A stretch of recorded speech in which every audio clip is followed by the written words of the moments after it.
नमस्ते। बृहस्पति सूत्र में आपका स्वागत है। मेरा नाम मयंक है। इसके बाद हेजलेट बात करते हैं एक ऐसे मुद्दे पर जो अभी बहुत चर्चा में चल रहा है, टैरिफ्स। लोगों को लगता है कि इंपोर्ट का अगर बैरियर बढ़ा दिया जाए, कि कोई चीज़ बाहर से आ रही है उसको आने से रोक दिया जाए, तो इससे हम अपने यहाँ देश में जॉब्स को बचा लेंगे। तो आपने कुछ जॉब्स को तो बचा लिया, लेकिन जो टैरिफ है वो एक तरह का इनडायरेक्ट टैक्स है लोगों के ऊपर। तो आपके कंज्यूमर्स का क्या, जो उस सेक्टर्स के आपके कंज्यूमर्स हैं उनका क्या। और ट्रम्प में लाखों बुराइयां हैं, 100 तरह के झूठ वो इंसान बोलता है, उसमें कोई डाउट नहीं है। पर एक बात जो उसने सच में सच कही वो ये है कि भारत एक्चुअली में एक ऐसा देश है जो एक फेयर ग्राउंड पर दूसरे देशों के साथ compete नहीं कर रहा है। भारत ने बहुत सारे प्रोटेक्शन के तरीके लगा रखे हैं, बहुत सारे टैरिफ्स लगा रखे हैं अपनी कुछ इंडस्ट्रीज को बचाने के लिए, और उसका रिजल्ट यह हुआ है कि उन इंडस्ट्रीज में इनोवेशन नहीं हुआ। अगर मान लीजिए मैं एक बेकार सा प्रोडक्ट बनाकर भारत में बेचता हूँ, पर मुझे पता है कि इसके कंपटीशन में और दूसरे देश से कुछ भी नहीं आ सकता, तो मैं वही बेकार प्रोडक्ट बेचता रहूँगा। मेरे पास किसी भी तरह का इनोवेट करने का कोई मोटिवेशन नहीं है। अगर आपको याद है, जो भी कंपनीज की मोनोपोली होती है वो मोनोपोली इसी तरह से ही ख़त्म होती है। एक छोटा सा एग्जांपल है इंटेल का। इंटेल की प्योर मोनोपोली थी when it comes to computer chips. AMD ने आकर उसे चैलेंज किया। अब आज एएमडी के पास एक बहुत बड़ा फेयर शेयर है, चाहे सर्वर कंप्यूटिंग हो, चाहे इवन क्लाइंट साइड की कंप्यूटिंग हो। अब इंटेल को मेहनत करनी पड़ रही है सर्वाइवल के लिए। इंटेल को कोशिश करनी पड़ रही है कि हमारे कुछ प्रोडक्ट्स ऐसे हों ताकि हम compete कर पाएँ। पर जो मोनोपोली हैं वो इसी तरह से चैलेंज होती हैं, और अगर कोई कंपनी टाइमली इनोवेट नहीं कर पाती तो वो कंपनी एक तरह से ख़त्म हो जाती है। नोकिया के जो फ़ोन्स थे, आज देखिए हमारे पास, हमारे हाथों में नोकिया के फ़ोन्स नहीं है। हाँ, नोकिया अभी भी एक कंपनी है, शायद कुछ और कर रही है, लेकिन फ़ोन्स के बिजनेस से वो पूरी तरह से बाहर हो चुकी है, क्योंकि वो टाइमली इनोवेट नहीं कर पाए।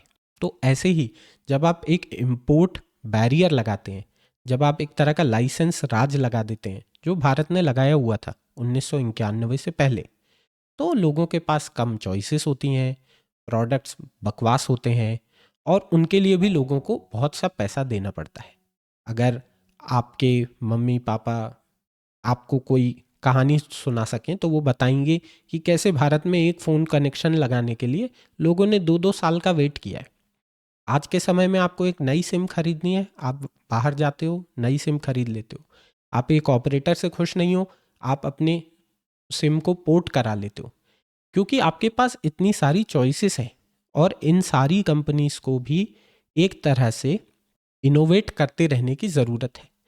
अब अगर मान लीजिए जियो के पास किसी तरह की मोनोपोली आ भी रही है, तो मैं बहुत श्योर हूँ कि ये मोनोपोली नहीं टिकेगी, क्योंकि हमेशा कोई ना कोई मार्केट में डिसरप्ट करने के लिए एक ओपन मार्केट में, जहाँ सबको बराबर अपॉर्चुनिटी दी गई हो टू compete, कोई ना कोई नया प्लेयर आता रहता है और वो मार्केट को डिसरप्ट करता रहता है। तो जो प्रोटेक्शन वाली टेंडेंसी है कि हम हमारे जॉब्स को प्रोटेक्ट करके रखेंगे, हम हमारे किसी पर्टिकुलर सेक्टर को प्रोटेक्ट करके रखेंगे, यह एक अच्छी टेंडेंसी नहीं है। जो आज ट्रम्प कर रहा है उसके लॉन्ग टर्म इफेक्ट्स यूएस पे बहुत अच्छे नहीं रहने वाले हैं, और हेजलेट अपने लेसन के थ्रू यही बात बताने की कोशिश कर रहे हैं। हेजलेट कहते हैं एक कैपिटलिस्ट इकोनॉमी में जो फ्री कंपटीशन है, फ्री और फेयर कंपटीशन, वो इनोवेशन को पुश करता है, इंडस्ट्रीज को पुश करता है कि वो ज़्यादा एफिशिएंट बने। और अगर उन्हें ये लगता है कि कोई पर्टिकुलर देश उन्हें ऐसा करने से रोक रहा है, तो वो दूसरे देशों के तरफ मूव हो जाते हैं। तो इसलिए सरकार को ये जो टैरिफ्स लगाने वाला काम है इससे बचना चाहिए। ओपन ट्रेड जो पॉलिसी है, हम भारत में भी देख रहे हैं। भारत के ऊपर जब 91 में विपत्ति आई और हमने हमारे मार्केट्स को ओपन किया, अगर आप उससे पहले की भारत की जीडीपी ग्रोथ देखें और उसके बाद की जीडीपी ग्रोथ देखें, ज़मीन आसमान का फ़र्क है। सेम चीज़ चाइना के भी ऊपर हुई है। चाइना ने सेम काम 10 साल पहले हमसे कर लिया। कंपाउंडिंग का इफ़ेक्ट यह है कि आज वो हमसे काफ़ी आगे हैं। कंपाउंडिंग इसी तरह से काम करती है। ओपन ट्रेड को बढ़ावा दिया जाए, इस तरह की प्रोटेक्शनिस्ट टेंडेंसीज को हटाया जाए, लोगों के भी अंदर इस तरह का माइंडसेट क्रिएट किया जाए।